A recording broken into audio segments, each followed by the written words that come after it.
Assalamualaikum warahmatullahi wabarakatuh. Kembali lagi bersama sahabat Sams Channel, sahabat belajar kita semuanya.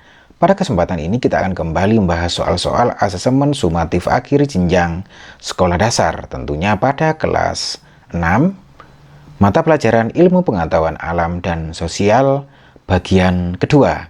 Karena bagian pertama pembahasan soal nomor 1 sampai soal nomor 15 telah kita bahas bersama pada video sebelumnya.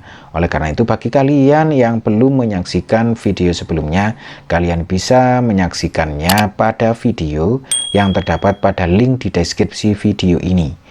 Tentunya semoga video ini bermanfaat buat kalian semuanya sehingga prestasi kalian semakin meningkat. Dan bagi kalian yang baru menemukan channel ini, jangan lupa untuk like, subscribe, dan nyalakan loncengnya, serta bisa kalian bagikan kepada teman-teman kalian semuanya agar video ini semakin bermanfaat. Baik, karena video bagian pertama pembahasan soal nomor 1 sampai nomor 15 sudah selesai, selanjutnya kita ke pembahasan berikutnya, soal nomor 16, sahabat belajar semua. Sebuah pembangkit listrik tenaga panas bumi terletak di daerah pegunungan yang memiliki banyak sumber air panas alami. Apa prinsip utama yang digunakan pembangkit listrik ini untuk menghasilkan energi? A. Mengubah air panas menjadi bahan bakar cair. B. Menggunakan uap air panas untuk memutar turbin. C. Menyimpan air panas untuk digunakan sebagai energi pada masa depan. D. Mengalirkan air panas langsung ke rumah-rumah untuk menghasilkan listrik. Ya, sahabat belajar semuanya, di sini sebuah pembangkit listrik tenaga panas bumi, berarti ini menggunakan tenaga panas bumi, ya. Ini prinsipnya yaitu menggunakan uap air panas itu untuk memutar turbin. Dari turbin tersebutlah nanti akan digunakan sebagai pembangkit tenaga listrik. Jadi jawabannya adalah B. Selanjutnya, sahabat belajar semuanya, kita ke soal nomor 17. Ya, kerjasama internasional mendorong adanya penawaran bantuan ekonomi kepada negara yang mengalami krisis. Bantuan ini dapat berupa uang, makanan, atau teknologi. Dampak bantuan tersebut terhadap negara yang mengalami krisis ekonomi adalah A. Meningkatkan jumlah pengangguran di dalam negeri. B. Menurunkan kemampuan negara terdampak dalam berdagang. C. Membuat negara terdampak lebih bergantung pada negara lain. D. Membantu negara terdampak untuk mengatasi krisis ekonomi. Ya, sahabat belajar semuanya, bantuan internasional sangat berguna bagi suatu negara yang mengalami krisis ekonomi. Ya, bantuan ini dapat berupa uang, makanan, peralatan, atau teknologi untuk memulihkan kondisi negara yang terdampak krisis. Contohnya saat pandemi COVID-19, banyak negara menerima bantuan berupa vaksin dan alat kesehatan dari organisasi internasional seperti WHO. Jadi di sini dampak bantuan tersebut terhadap negara yang mengalami krisis ekonomi adalah membantu negara terdampak untuk mengatasi krisis ekonomi. Sehingga jawabannya adalah D, sahabat belajar semuanya. Berikutnya, sahabat belajar semuanya, kita ke soal nomor 18. Ya. Perhatikan pernyataan-pernyataan berikut. 1. Masyarakat menggunakan sepeda sebagai alat transportasi agar bebas polusi udara. 2. Masyarakat makin mudah dan cepat dalam mengakses informasi melalui teknologi. 3. Masyarakat makin sering berbelanja secara daring, online. Kemudian 4. Masyarakat makin hemat dalam memenuhi kebutuhan sehari-hari. Perubahan kehidupan masyarakat akibat adanya kemajuan teknologi yang tepat ditunjukkan oleh pernyataan A1 dan 2, B1 dan 3, C2 dan 3, D2 dan 4. Ya, sahabat belajar semuanya, kemajuan teknologi memungkinkan masyarakat lebih mudah dan cepat memperoleh informasi. Selain itu, saat ini banyak orang lebih sering berbelanja secara online karena praktis dan efisien. Pernyataan tersebut menunjukkan bahwa teknologi telah mengubah cara hidup dan kebiasaan masyarakat. Pernyataan angka 1 itu tidak berkaitan langsung dengan teknologi, dan pernyataan angka 4 lebih bersifat umum, tidak spesifik menunjukkan pengaruh teknologi. Sehingga jelas sekali jawabannya adalah C, 2 dan 3.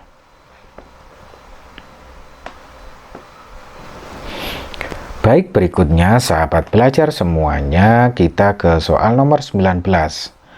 Seorang kiper dengan sigap menangkap bola yang diarahkan ke gawang.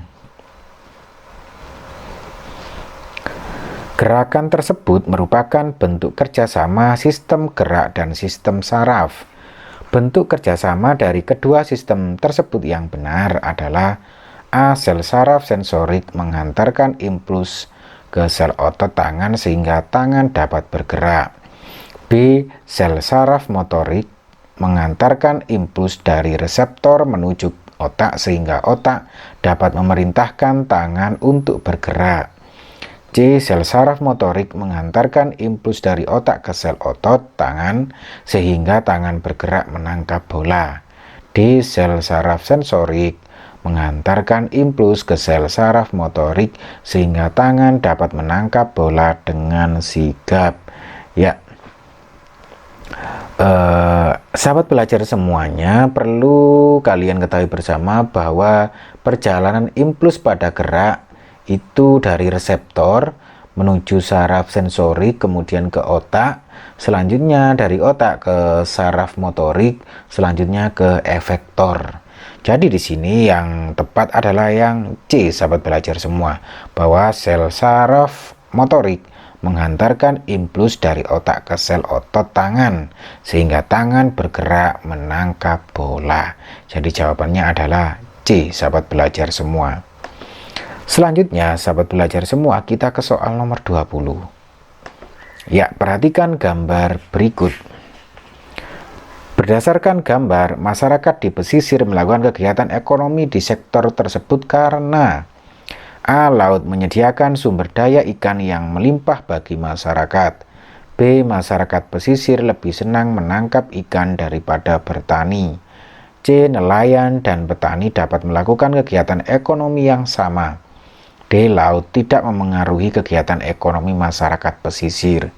Ya, sahabat belajar semuanya, ini sangat jelas sekali bahwa di laut ini menyediakan sumber daya ikan yang melimpah bagi masyarakat sehingga mereka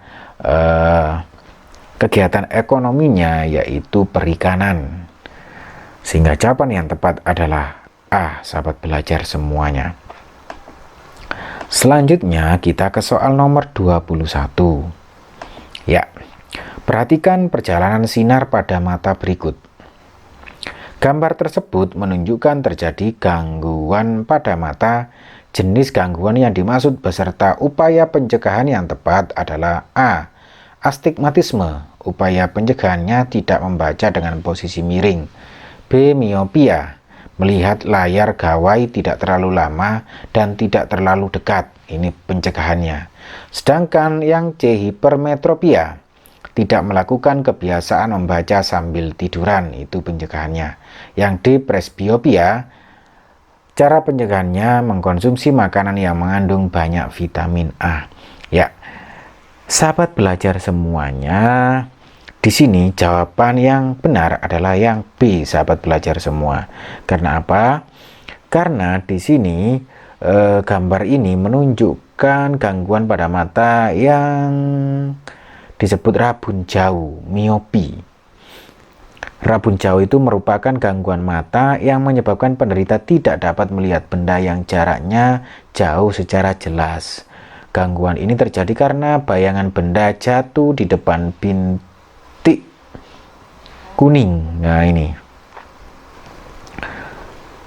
Kemudian, cara ini pencegahannya adalah melihat layar gawai tidak terlalu lama dan tidak terlalu dekat. Begitu, sahabat belajar semua. Selanjutnya kita ke soal nomor 22. Ya, remaja yang memasuki masa puber sering menjadi mudah marah atau kesal.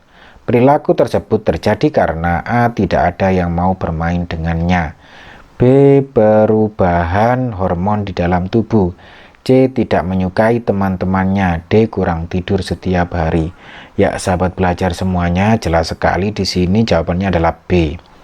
Perubahan hormon di dalam tubuh. Karena apa? Selama pubertas, perubahan hormon seperti estrogen dan testosteron memengaruhi emosi sehingga remaja lebih mudah marah atau kesal. Perubahan emosi ini dapat dialami baik remaja perempuan maupun remaja laki-laki. Begitu. Selanjutnya, sahabat belajar semuanya, kita lihat untuk soal nomor 23.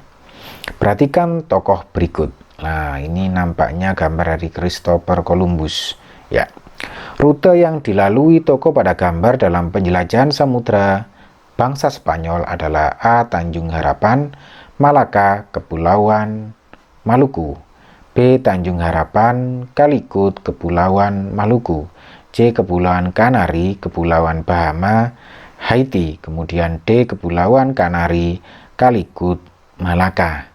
Ya, sahabat belajar semuanya, seperti yang kita lihat untuk soal nomor 23 ini terdapat gambar Christopher Columbus. Ya, di sini Christopher Columbus itu perjalanannya dari Kepulauan Kanari, kemudian Kepulauan Bahama, selanjutnya Kepulauan Haiti. Ya, di sini Haiti. Jadi jawabannya adalah C, sahabat belajar semua. Selanjutnya kita ke soal nomor 24. Ya, soal nomor 24. Perhatikan gambar berikut. Pemakaian tas pada gambar dianggap sebagai perilaku ekonomi yang bijak karena A. Terlihat lebih menarik dan modern, B. Hanya tersedia di pasar tradisional, C. Harganya lebih murah daripada kantong plastik, D. Dapat digunakan kembali sehingga menghemat biaya pembelian tas. Ya, sahabat belajar semuanya, untuk soal nomor 24 ini jawaban yang tepat itu adalah yang C, sahabat belajar semuanya. Karena apa? Tas kain bersifat ramah lingkungan dan bisa digunakan berulang-ulang. Penggunaan tas kain menunjukkan perilaku bijak karena dapat menghemat pengeluaran dan mendukung ekonomi berkelanjutan. Ya, sahabat belajar semuanya, kita lihat di sini karena ini bisa digunakan berulang-ulang sehingga ini jauh lebih murah daripada kantong plastik yang digunakan sekali pakai. Jadi jawabannya adalah C. Selanjutnya soal nomor 25. Ya, perhatikan wacana berikut. Cut Nyak Dien, seorang pejuang wanita asal Aceh, dalam melakukan perlawanan terhadap Belanda, ia menggunakan berbagai cara dengan strategi bertahan. Cut Nyak Dien juga mengumpulkan pasukan kecil, menggunakan pengetahuan tentang alam dan berperang dari tempat-tempat tersembunyi untuk menghadapi Belanda. Taktik yang digunakan oleh Cut Nyak Dien bisa diterapkan saat menghadapi tantangan di sekolah, seperti ketika mengalami kesulitan memahami materi pelajaran. Tindakan manakah yang sesuai dengan taktik Cut Nyak Dien tersebut? A. Mencari cara belajar yang cocok dan menggunakan sumber lain untuk memahami materi. B. Menunggu sampai guru memberikan penjelasan lebih lanjut tanpa usaha mandiri. C. Mengulang materi yang sama berkali-kali dan menghindari pelajaran yang sulit. D. Mengandalkan satu cara belajar dan hanya fokus pada materi yang lebih mudah.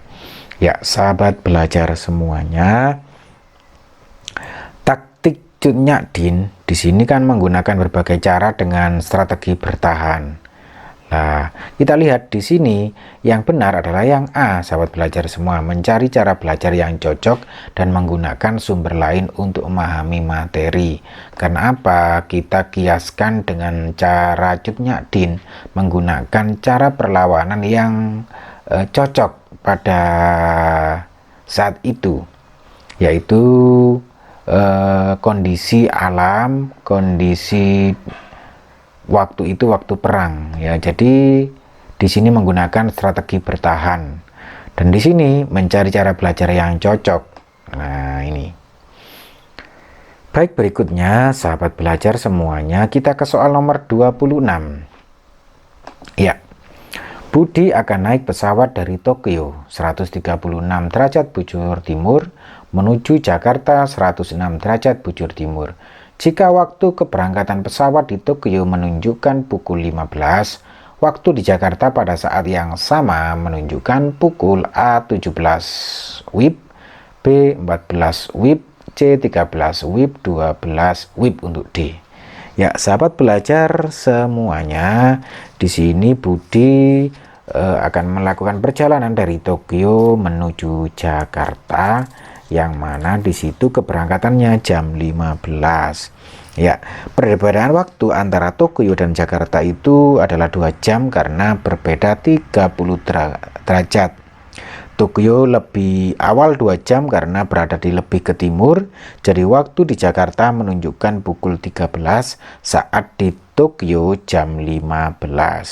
Jadi jawaban yang benar adalah yang C, sahabat belajar semuanya. Selanjutnya, sahabat belajar semuanya, kita ke soal nomor 27. Ya. Proklamasi kemerdekaan Indonesia mengandung semangat kebebasan yang bertanggung jawab. Bagaimana bentuk sikap tanggung jawab dalam mengisi kemerdekaan Indonesia? A. Bekerja sama dalam kegiatan sosial, bertindak sesuai dengan keinginan dan mengabaikan peraturan. B. Belajar dengan giat, membantu sesama, dan berperilaku sopan kepada orang lain.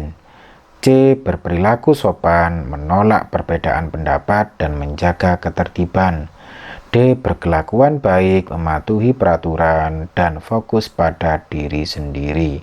Ya, sahabat belajar semuanya, proklamasi kemerdekaan Indonesia itu mengandung semangat kebebasan yang bertanggung jawab. Artinya bahwa kita harus menggunakan kebebasan dengan bijak untuk kebaikan bersama. Bentuk sikap tanggung jawab dalam mengisi kemerdekaan Indonesia dapat dilakukan dengan belajar giat untuk meningkatkan kemampuan diri, membantu sesama, dan berbagai kegiatan dan berperilaku sopan terhadap orang lain. Tindakan ini akan menciptakan lingkungan yang harmonis dan mendukung pencapaian tujuan bersama. Sehingga dengan demikian jawaban yang tepat adalah B. Belajar dengan giat, membantu sesama, dan berperilaku sopan kepada orang lain. Berikutnya sahabat belajar semuanya, kita ke soal nomor 28.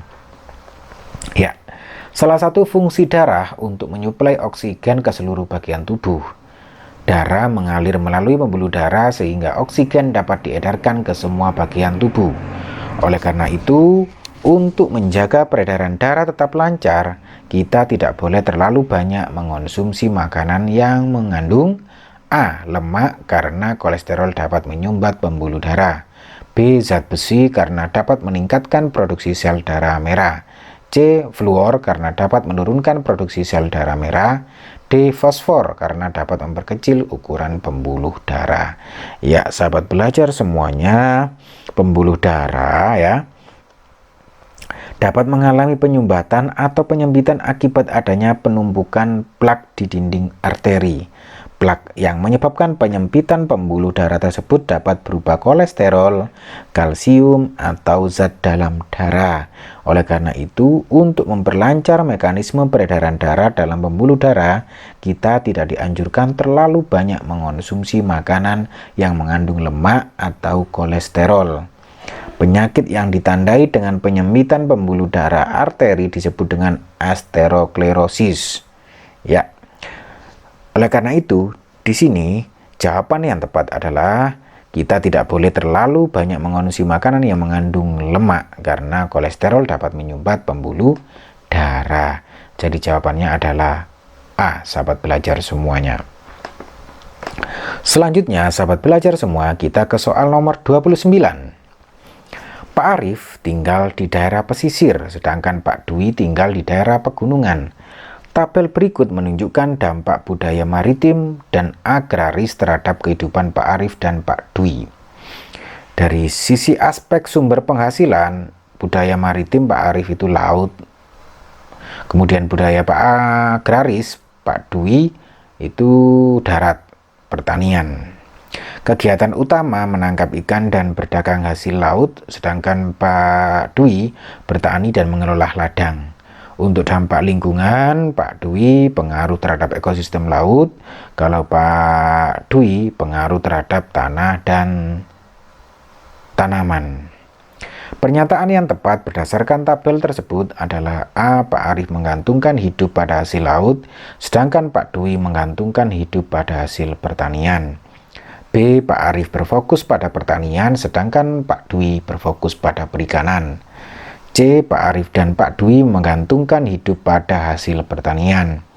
D. Pak Arif berfokus pada pekerjaan di pegunungan, sedangkan Pak Dwi berfokus pada pekerjaan laut. Ya, sahabat belajar semuanya, di sini jelas sekali Pak Arif menggantungkan hidup pada hasil laut, ya, di sini laut Pak Arif karena budayanya maritim, kelautan. Sedangkan Pak Dwi menggantungkan hasil hidup pada hasil pertanian karena di sini agraris. Jadi jawabannya adalah A. Ya. Selanjutnya, sahabat belajar semuanya, kita ke soal yang terakhir, soal nomor 30, ya. Bu Rani memiliki usaha roti yang berkembang pesat. Ia menggunakan bahan baku berkualitas dan memperkerjakan warga sekitar dalam usahanya.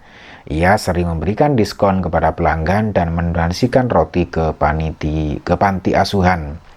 Berdasarkan ilustrasi, perilaku bijak Bu Rani sebagai produsen adalah A. Menjual semua roti tanpa peduli kualitasnya. B. Menggunakan bahan baku murah agar laba tinggi. C. Menjaga kualitas roti dan membantu masyarakat sekitar. D. Menaikkan harga roti menyesuaikan harga bahan baku.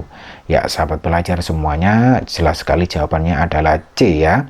Menjaga kualitas roti dan membantu masyarakat sekitar. Kita lihat di sini ia menggunakan bahan baku berkualitas dan memperkerjakan warga sekitar dalam usahanya. Lah di sini warga sekitar. Kemudian Bu Rani juga sering memberikan diskon kepada pelanggan dan mendonasikan roti ke panti asuhan. Jelas sekali bahwa di sini Bu Rani menjaga kualitas roti dan membantu masyarakat sekitar. Jadi jawabannya jelas C. Baik sahabat belajar semuanya, saya sudahi dulu untuk pembahasan soal asemen sumatif akhir jenjang pada mata pelajaran ilmu pengetahuan alam dan sosial untuk tingkat sekolah dasar kelas 6. Tentunya semoga video ini bermanfaat buat kalian semuanya. Dan bagi kalian yang baru menemukan channel ini, jangan lupa untuk like, subscribe, dan nyalakan loncengnya, serta bisa kalian bagikan kepada teman-teman kalian semuanya agar video ini semakin bermanfaat. Sampai ketemu lagi di pembahasan-pembahasan soal berikutnya. Wassalamualaikum warahmatullahi wabarakatuh.